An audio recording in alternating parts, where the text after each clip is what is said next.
Hello and welcome to this edition of Company Law Lectures. In this particular lecture, we are going to go through reduction of share capital. Reduction of share capital. This is a very important topic from examination point of view. Previously, reduction of share capital used to be under section 100, but now it is section 66. Section 66. Now, when does a company require to reduce its share capital? Or what is the circumstances under which a company may reduce its share capital?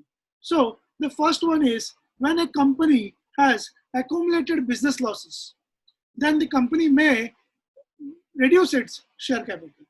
Or when the company has reduced or doubtful value of assets which are doubtful or reduced value, in that case, the company may reduce share capital.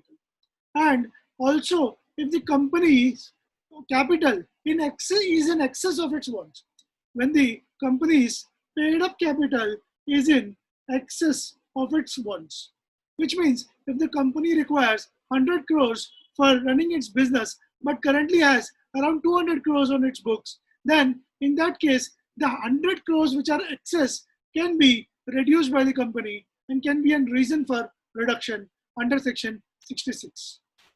Now, when the company decides to go for reduction of share capital, the company may do so by following the procedure which requires the company to mandatorily do two things. The first part is the company has to pass a special resolution. Company has to pass a special resolution in a general meeting of shareholders. Secondly, also the company has to apply to the tribunal, that is NCLT, for its approval, or you can also say confirmation. Only after passing the special resolution and getting the confirmation from tribunal can the company proceed with reduction of share capital. Okay, this much is clear. Now, reduction of share capital can be done in two ways.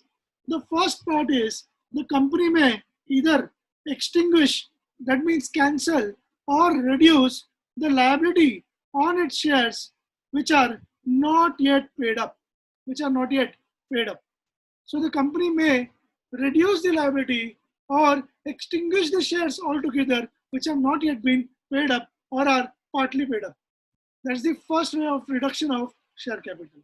So if, for example, say a particular share has a face value of 10 rupees, out of which 7 rupees is paid up, 3 rupees is still unpaid, then the company may completely reduce this liability from the shareholder and convert the shares into a 7 rupees face value shares, which means that the share capital will get reduced by such an act of the company.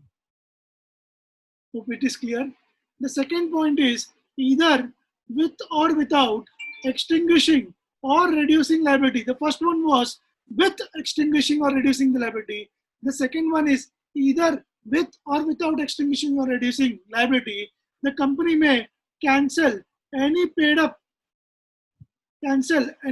share capital which is lost or unrepresented by the available assets.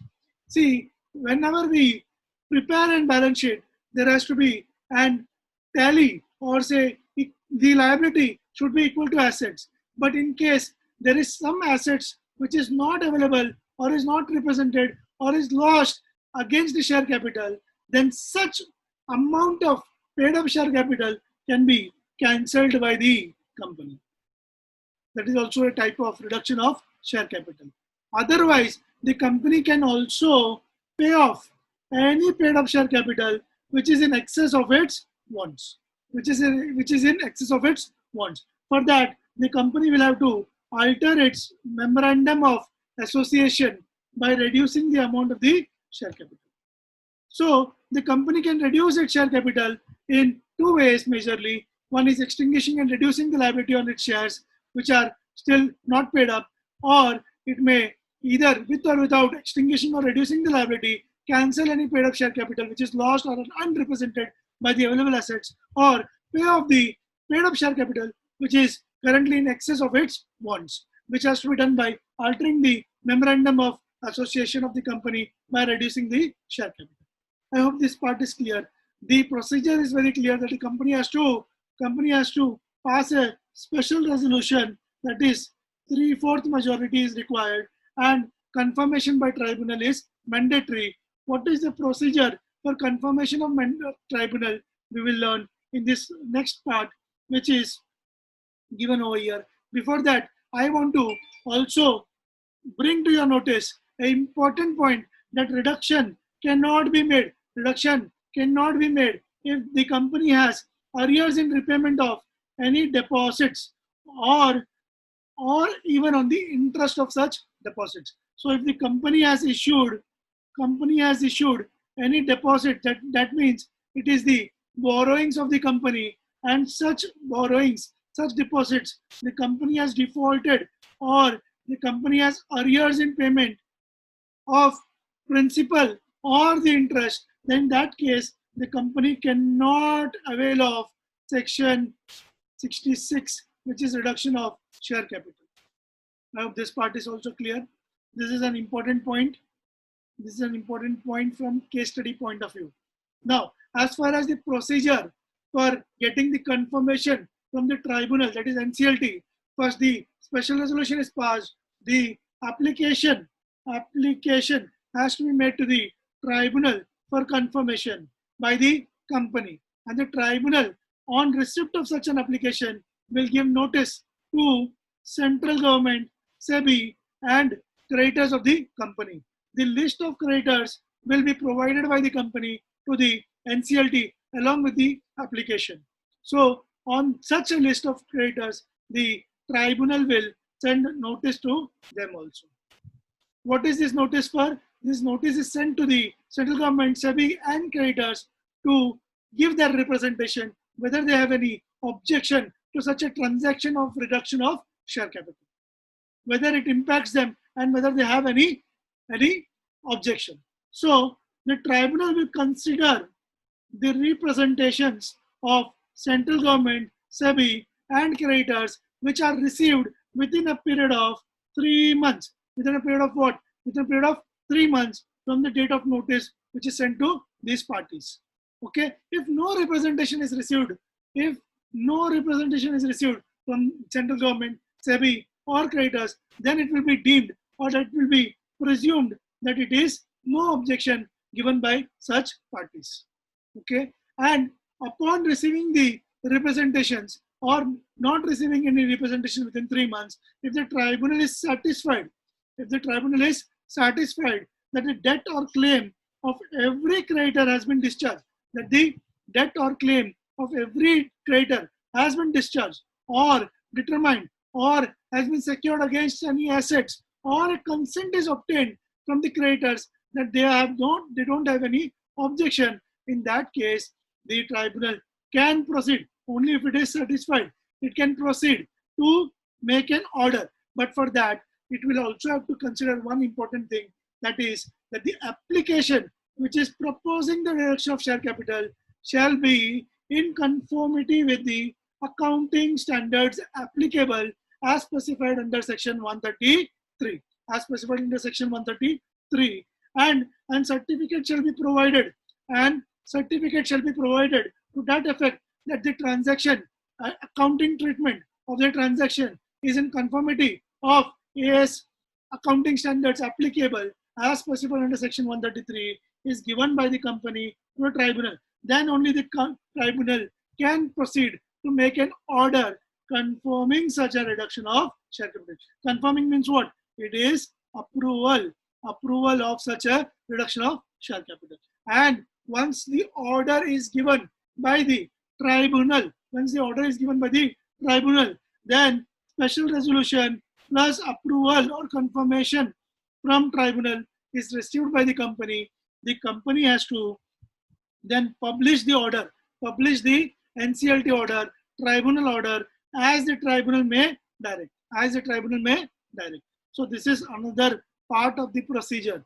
And also the company will have to deliver a certified copy of the order of the tribunal along with its minutes approving the tribunal, showing what will the minutes have. The minutes will have what is the amount of share capital which is getting reduced, number of shares which are getting divided, or what will be the amount of each share, and amount, if any, on the date of registration deemed to be paid up on each such share. Okay, all these details will be provided along with the certified copy of the order of tribunal to the ROC, within how many days? Within a time period of 30 days. Okay, and ROC will, on receipt of such an order of NCLT, minutes approved, and special resolution copy under MJT 14, it will issue certificate registering such an reduction of share capital. This is the procedure which a company will have to follow. Company will have to first pass a special resolution, apply to tribunal for confirmation, and then give a list of creditors to the tribunal. Tribunal will send the notice to the central government, to SEBI, to the creditors of the company. If any representations is received, it will be considered by the tribunal. Tribunal will see whether the accounting treatment is in conformity with the accounting standards under section 133 or not, and a certificate is received to that effect or not. On satisfaction of the tribunal will make an order of confirmation of reduction of share capital. On receipt of the order, company will publish it as has been directed by the tribunal. The company will also deliver a certified copy of the order along with the minutes within 30 days with the ROC. ROC to issue the certificate. This is the broad procedure of reduction of share capital under section 66. I hope this is clear to all of you, and all of you understood the flow which I have just explained. Now, some important points. Nothing in this section shall apply to buyback, because purchasing the own shares is covered under buyback, which is under section 68, which will be covered in my next lecture. No liability of members exceeding the difference between the amount which is paid up and the amount which is fixed by reduction. That means, say a particular share had a face value of 10 rupees. After reduction, the face value is 5 rupees, and the company has so far called 3 rupees. So now the liability of the shareholder will be to the amount which is reduced, the difference between the amount which is reduced and the amount which is paid, which will be 2 rupees. So the liability will be reduced to, or limited to, how much? 2 rupees and not 7 rupees. Okay, this part is also clear. Now, the next part is where a name of the creditor. As I told you, the company will be giving a list of creditors. Company will be giving a list of creditors to whom? To tribunal. Tribunal will give a notice to such creditors, and the creditors will represent their side, saying whether they have objection or they don't have an objection. But in case, due to reason of ignorance, the company, that means the company has defaulted in giving any creditor's name who was entitled, and the name has not been entered in the list of creditors. And after such reduction, if the company defaults to such creditor, that means the company's creditor's name is not entered in the list of creditors, which is given to the tribunal. And after reduction, company commits default with such an creditor, then the debt or claim has to be satisfied by the company in the following way. In the following way means every member of the company on the date of registration, on the which date? On the date of registration of order, registration, not on the date of passing the order by the tribunal, but on the date of registration of order with the ROC, this should be with the ROC, or on the date when the certificate is registered, certificate is given or issued by the ROC of reduction. On that particular date, every member of the company shall be liable to contribute to payment of such debt or claim. The amount shall not be exceeding what the member would have been liable on such date if the company had gone through an ordinary process of winding up. So they will be treated like contributories to provide for the payment of such debt and claim. So every member who is on the register of members on such date of registration of the order by the ROC, those members will be liable to contribute to such debt or claim as if it is a normal or ordinary process of winding up. I hope this part is also clear to you. Now, the next part is if the company is actually wound up, that means the claim, the company has defaulted on the debt or claim of such creditor who should have been entered in the list of creditors but due to the default of the company. If the company is wound up on the application of such a creditor or proof of his ignorance is given to the tribunal, then the company shall settle the list of persons so liable to contribute and make and enforce calls on and order on contributories. The members who are there on the date of winding up are known as contributories, and such contributories as if it is ordinary contributories in a winding up, as if they are ordinary contributories on a winding up of the company.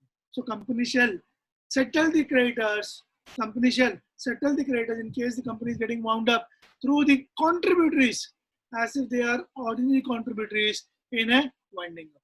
So I hope this part is clear. So whatever is due to the creditor will be settled in both the cases, but through the members as if the company is not under winding up, as if the company is under winding up, and if the company is under winding up, then through the contributories as if they are ordinary contributories in a winding up. So I hope this point is also clear. Now, in case the officer of the company does not follow these provisions or procedure, or knowingly conceals the name of the creditor, creditor's name is knowingly not entered in the list of creditors, or knowingly misrepresents the nature of amount of debt or claim of any creditor. A particular creditor had a claim of 100 crores and the officer knowingly reduces the debt or claim of the creditor, then in that case he will be liable. And if he abets or is privy to any such concealment, that is company is concealing and he is encouraging the company to conceal, or he is part of he has knowledge that the company is concealing such a debt or claim or a creditor's name, or is misrepresenting the same, then in that case such officer will be liable, and he will be liable under section 447. Punishment will be under section 447. I will put a video for section 447 for all your knowledge. Okay. So I hope section 66, which covers reduction of share capital, is clear to you. Please go through this video very, very carefully, maybe multiple number of times, to understand this process and keep it in your head, because this might be a question which might come in the exam. So that's it from my side for this particular lecture. If you have understood this lecture, do like the video. If you have not yet subscribed to the channel, please subscribe to the channel. Stay healthy, stay safe. Thanks a lot for watching this video.